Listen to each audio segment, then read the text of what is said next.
Assalamualaikum warahmatullahi wabarakatuh. Bertemu lagi di Mom and Kids Tribun Pekanbaru bersama saya Sesi Engmasespita. Nah, hari ini kita akan membahas tentang menjaga kesehatan mental anak di era digital. Bersama saya sudah hadir psikolog dari Rumah Sakit Awal Bros Panam, Mas Faras dan juga Mbak Fitri. Bersama Mas Faras dan Mbak Fitri nanti kita akan membahas tentang apa sih pengaruh gadget dan juga pada anak-anak, apalagi di era digital saat ini.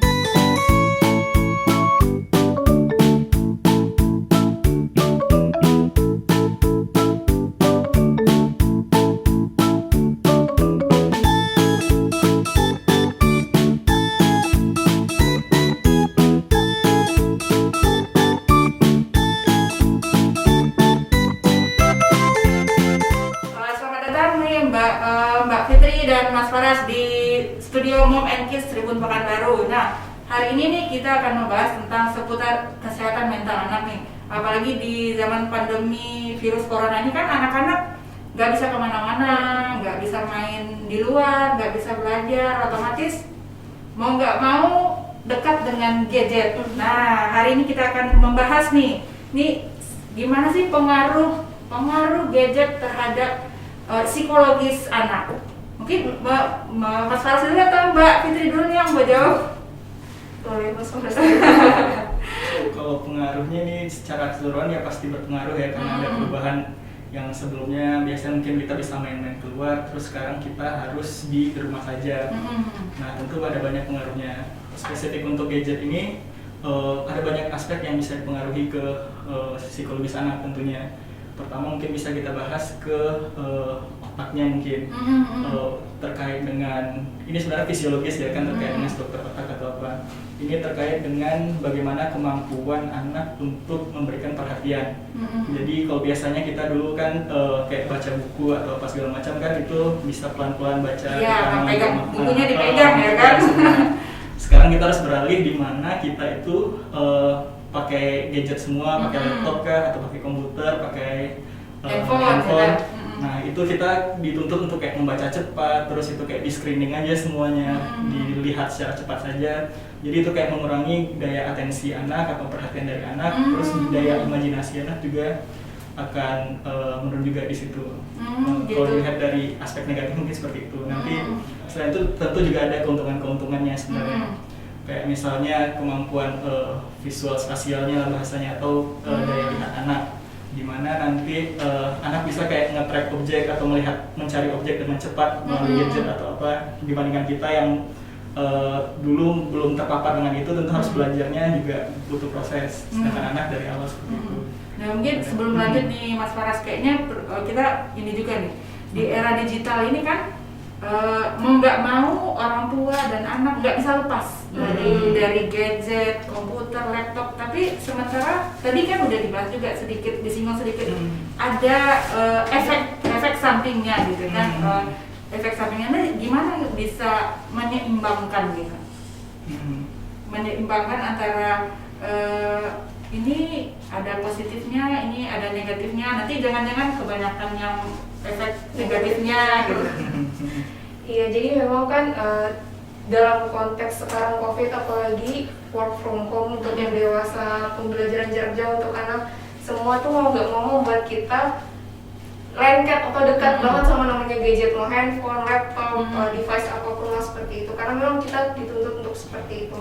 Nah, tadi memang dibahas oleh Mas Faras kalau ada beberapa dampak negatif yang bisa ditimbulkan oleh kondisi kita yang lengket atau dekat tadi sama gadget. Nah, dan itu memang sangat berpengaruh ternyata, tidak hanya maksudnya anak-anak, bahkan kita dewasa pun. Jadi intinya konektivitas kita kan nggak ada batasnya sama sekali, aksesibilitas kita juga nggak ada batasnya sama sekali.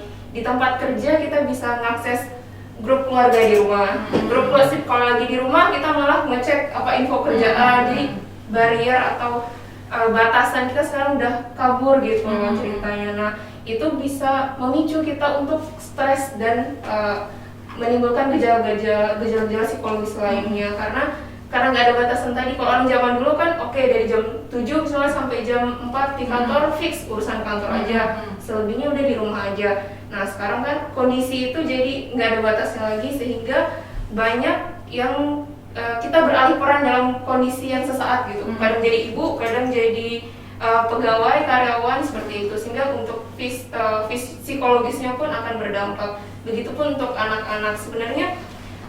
Karena itu memang tuntutan, kita mau nggak mau harus pendidikan melalui media online, juga pekerjaan juga online. Sekarang tinggal di kitanya untuk pandai-pandai mengatur gimana sih caranya agar konteks kehidupan kita tuh tidak hanya di dunia maya. Ini kan sekarang kita akhirnya banyak menghabiskan waktu di dunia maya intinya, sedangkan kehidupan kita di dunia nyata jadi kadang lebih sedikit porsinya. Nah hal ini yang perlu kita seimbangkan, apalagi untuk anak-anak ya khususnya, karena memang mereka istilahnya untuk dari segi pengaturan juga masih butuh bimbingan orang tua. Nah orang tua perlu menyimbangkan di sini, kehidupan di dunia maya itu tidak lebih besar porsinya daripada kehidupan di dunia nyata. Jadi orang tua pun yang punya tuntutan banyak nih, misalnya punya kerjaan dan urusan lainnya, tetap mau nggak mau harus menyiapkan dan menyediakan waktu untuk anak ya. Benar. Ngomongin soal perkembangan otak tadi nih Mas Faras nih, ini seberapa pengaruh sih gitu gadget ini terhadap perkembangan otak anak? Oke, itu pengaruh utamanya itu di bagian situ sih sebenarnya, kayak otak kita itu kan terkoneksi karena dia itu dikasih stimulus terus kan. Nah ketika dulu stimulus kita itu ada beraneka ragam, kayak kita berinteraksi dengan orang, kita bisa bermain-main bersama teman-teman atau segala macam. Nah sekarang harus dialihkan semuanya melalui gadget, jadi semuanya melalui layar.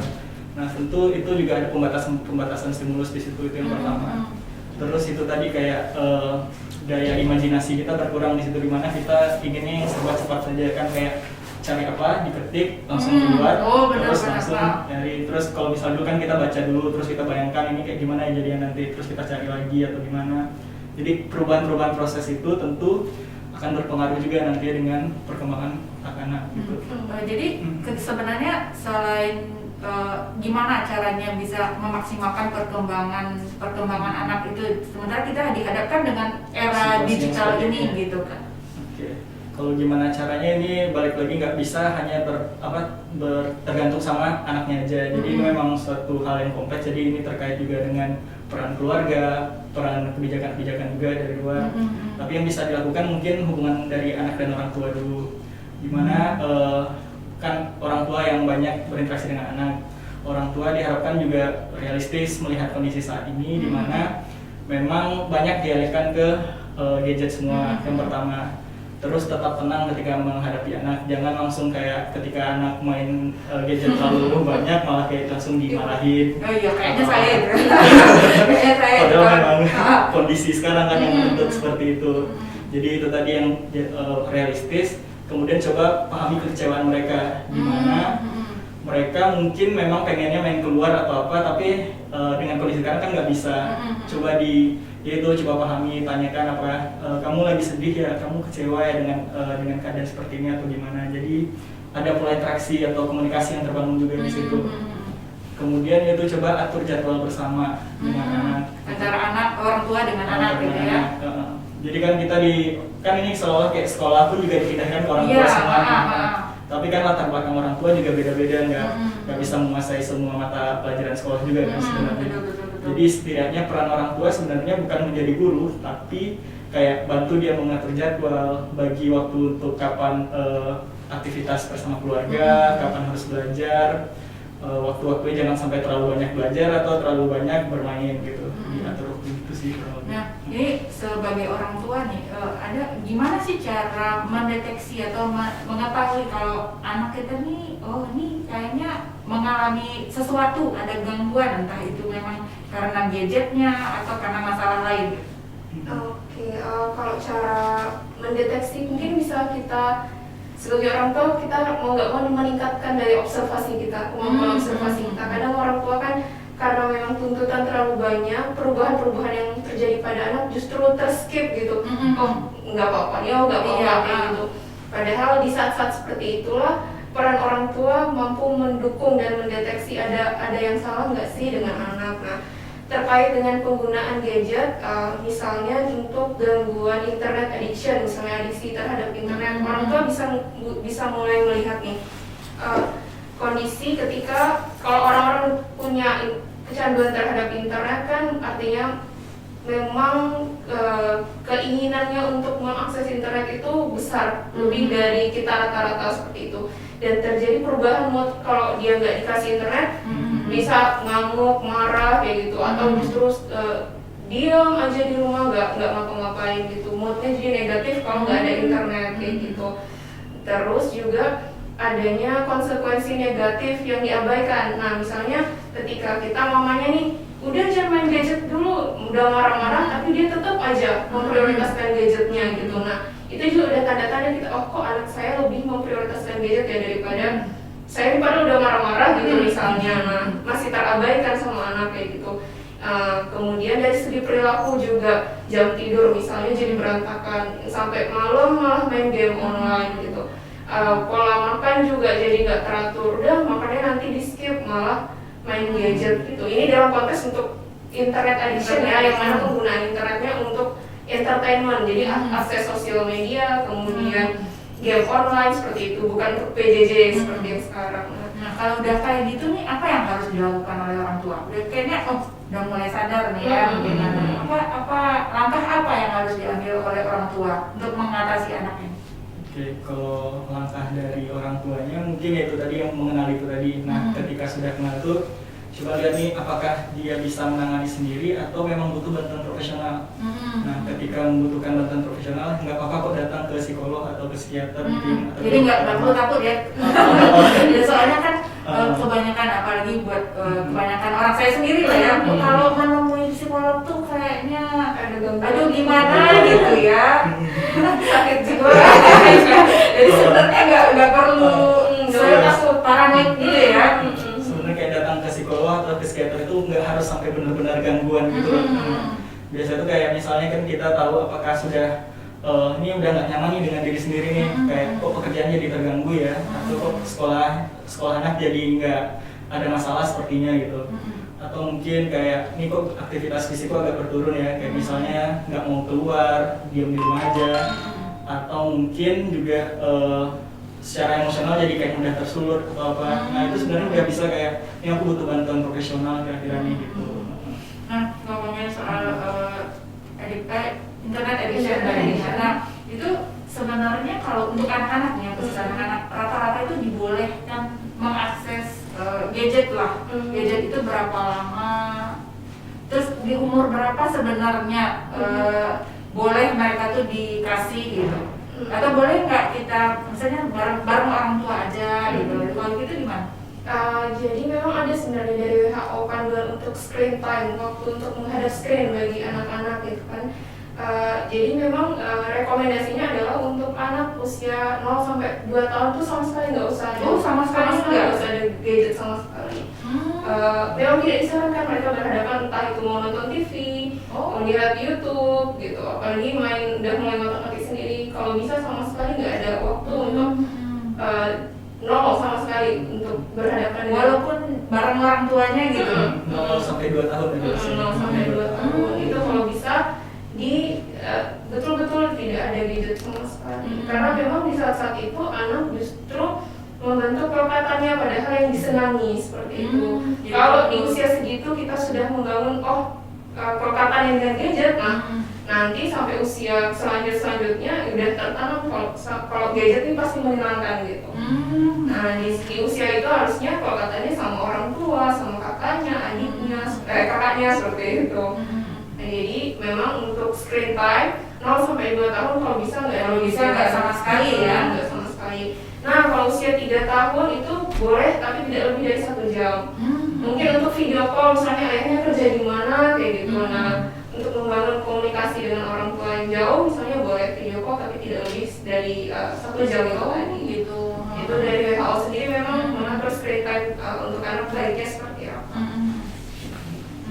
Jadi tapi gimana lagi dengan orang tua gitu kan, sementara kalau nggak dikasih gitu kan, kalau nggak dikasih saya nggak bisa ngapa-ngapain gitu kan ada juga sebagai saya sendiri ya, aduh kalau nggak dikasih lihat nggak dinyalain TV, jadi saya nggak bisa masak, nggak bisa ini gitu, terus gimana lagi nih sebagai orang tua?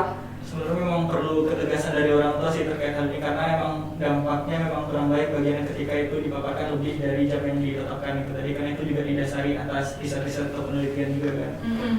Jadi mungkin solusinya ya kayak biarkan dia main bersama anggota keluarga yang lain dulu, mungkin ketika orang tuanya sedang bekerja atau melakukan aktivitas tertentu, karena memang di masa-masa itu memang pelekatan itu memang sangat penting.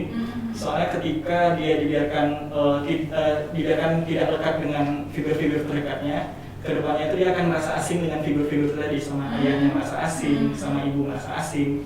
Nah ketika itu kan anak ini melihat figur terdekat itu sebagai dunia mereka kan untuk di awal. Nah ketika mereka tumbuh besar nanti, mereka akan merasa asing melihat dunia luar, kayak mungkin mereka takut dengan orang-orang di sekitar mereka, mungkin mereka khawatir, mungkin mereka jadi cemas sendiri gitu. Jadi pada ini sebenarnya boleh penggunaan gadget untuk anak ini boleh, tapi ada batasan-batasan yang harus dipahami oleh orang tua gitu ya. Ragam informasi terkini kami hadirkan tiada henti. Simak tribunpekanbaru.com. Oke Tribuners, masih bersama Mbak Fitri dan Mas Faras nih. Ini kayaknya seru banget nih bahasan kita tadi nih ya.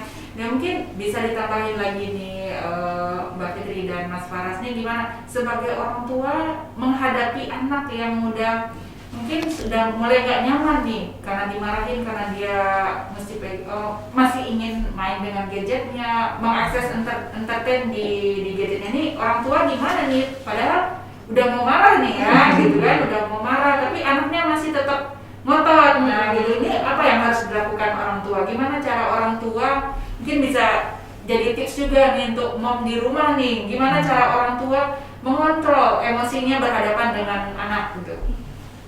Oke, jadi memang ketika anak melakukan tindakan atau perilaku tertentu, apalagi yang nggak kita suka ya, tuh maunya udah stop gitu, caranya dimarahin udah berhenti gitu, maunya ya, jadi gitu dia langsung berhenti.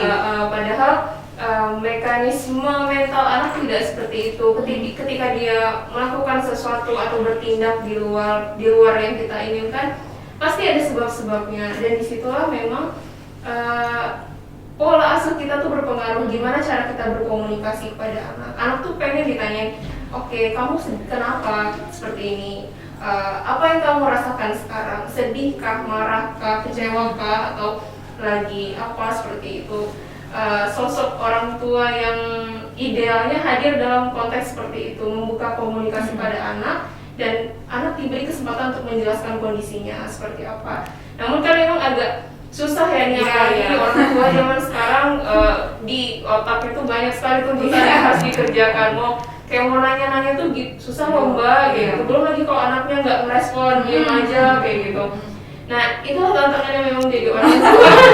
Jadi itu berlaku komunikasi antara anak dengan orang tua, berlaku untuk ibu dan ayah ya. Ibu dan ayah, nggak hanya ibu aja ya. Harusnya aja yang dituntut untuk dekat sama anak, figur ayah juga seperti itu. Jadi anak merasa oke, kalau ada apa-apa aku bisa cerita sama mama, bisa cerita sama papa gitu. Nggak harus aku sampai nunjukin perilaku yang sampai aneh-aneh gitu misalnya. Nah mungkin untuk orang tua yang baru, misalnya selama ini mungkin porsinya belum terlalu inilah untuk mendengarkan anaknya, apa langkah awal yang harus dilakukan orang tua, mungkin Mas Faras bisa tambahin? Mungkin gini sih, yang disampaikan tadi itu bukan berarti orang tua nggak boleh marah gitu. Ya, orang tua ya bisa marah juga kan, siapapun kita pasti bisa marah, bisa kesal, bisa sedih, nggak apa-apa. Yang penting disadari kapan kita marah, kapan kita sedih, kapan kita kecewa tersebut. Nah setelah menyadari itu, baru nih gimana cara kita meresponnya dengan baik. Nah seringkali mungkin ketika marah orang tua itu langsung kayak menunjukkannya dengan cara yang tidak tepat, mungkin langsung kayak terus gimana cara menunjukkan marah yang tepat gitu? Nah, kalau di psikologi kita biasanya kenal namanya itu I statement.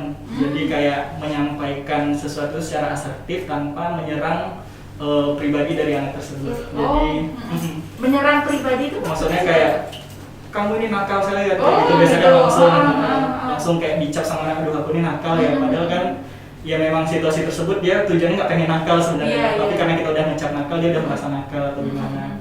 Nah dengan I statement ini itu formulanya kurang lebih kayak gini, kita menyampaikan perasaan dulu, saya merasa, terus kita sebutkan perasaan kita kan, saya merasa kecewa misalnya ketika, nah sebutkan waktunya apa. Jadi misal pas dia bermain gadget tadi, saya merasa kecewa ketika kamu bermain gadget.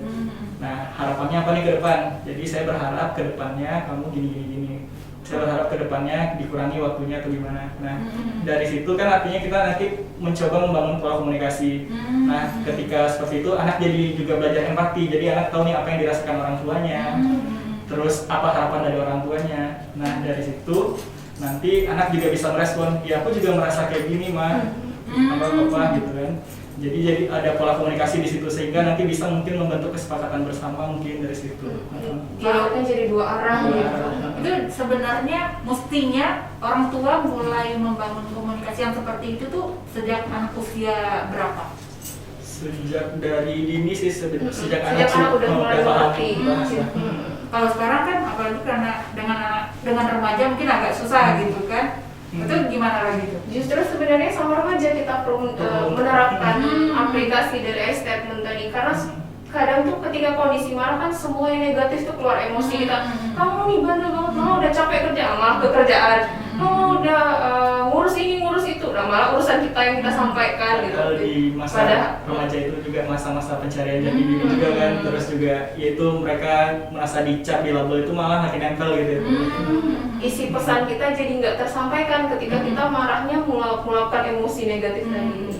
Jadi meluapkan emosi bukan bukan marahin. Konteks salahnya di mana, kecewanya di mana gitu.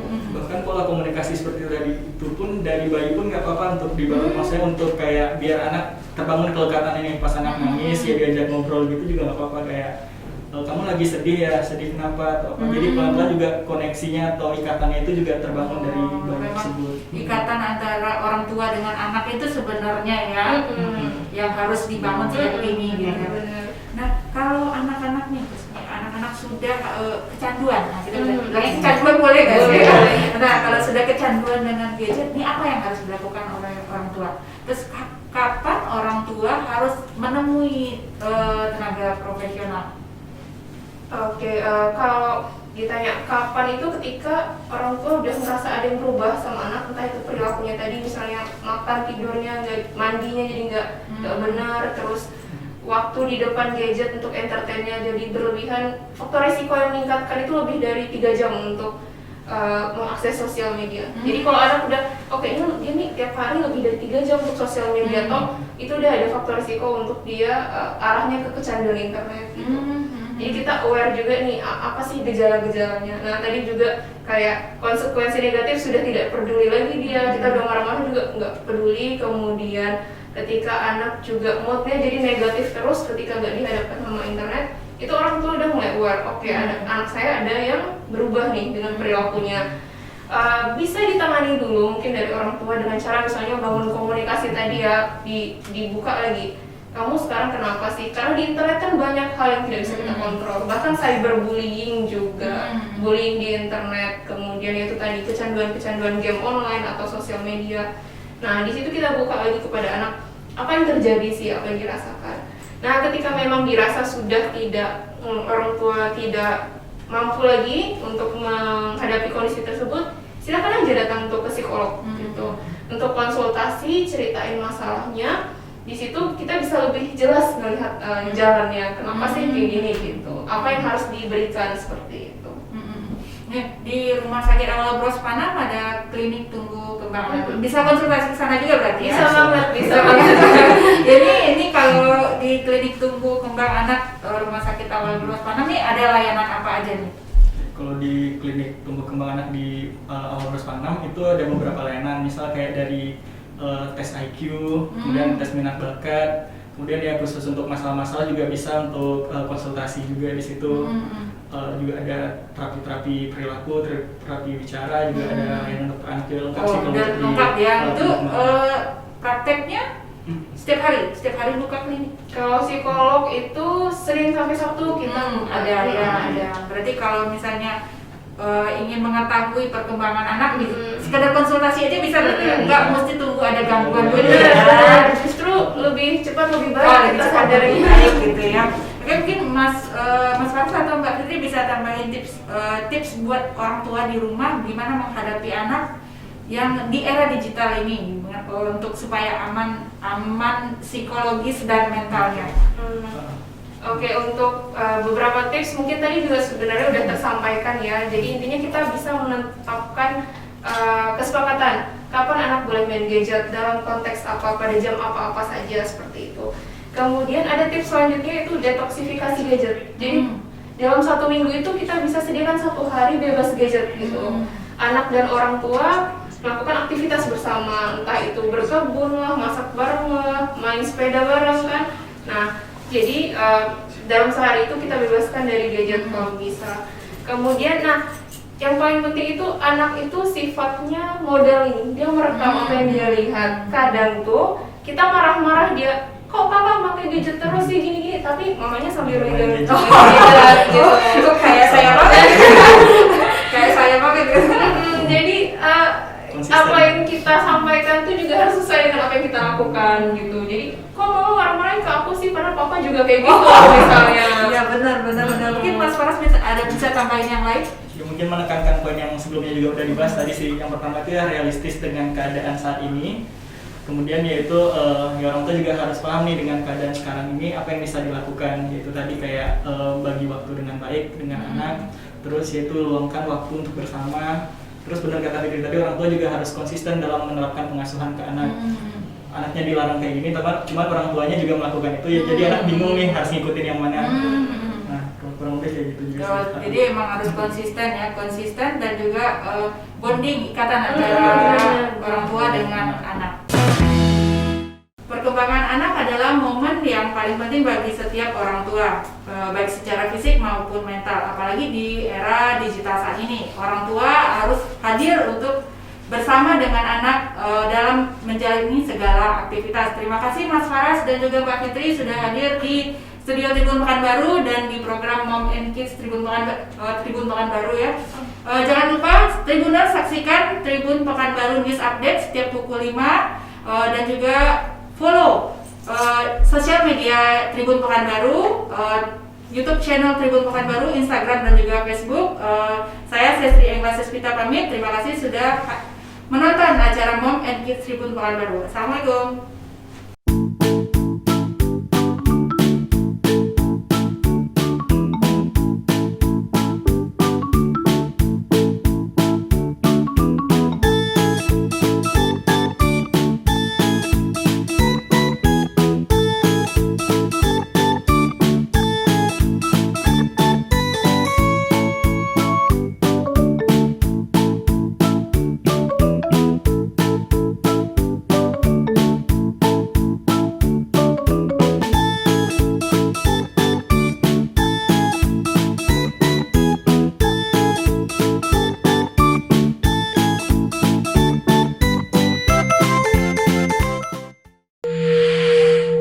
Ragam informasi terkini kami hadirkan tiada henti. Simak tribunpekanbaru.com.